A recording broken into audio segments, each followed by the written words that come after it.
الثاني في تقديم أرواحنا فداء لهذا الوطن. تليها مجموعة العمليات.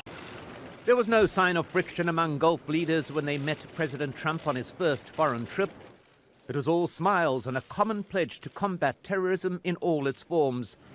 Yet less than 2 weeks later, the blockade against Qatar was launched, much to the surprise of Qatar's emir. Suddenly, the conflict reached another dimension.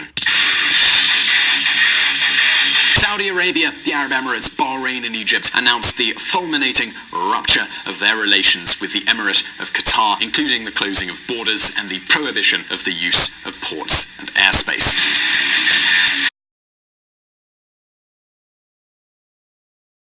They're making demands of you, that you shut down Al Jazeera, that you give them your word that you're not supporting any Islamist groups. Are you going to meet these demands?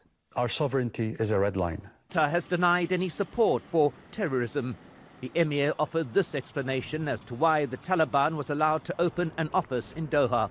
The reason why they came here, it's not because we asked them to come here, because other people... Like the United States? Yeah, America... The United States wanted the Taliban here. They wanted to have dialogue, so they asked us if we can host them here and have the dialogue, so that we hosted them here. This is the reason why they're here. An attempt to further isolate the tiny Gulf Emirate of Qatar, Saudi Arabia is reportedly planning a canal project, effectively making the peninsula state into an island.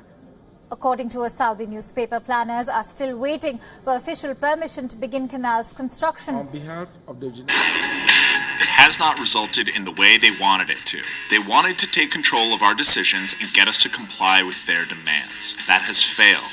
Qatar will never be for sale to the blockading countries or to anyone else. We are a sovereign country. We will remain a sovereign country. Saif Al-Thani, Director of Qatar's Government Communications Office. How will this end? We want it to end.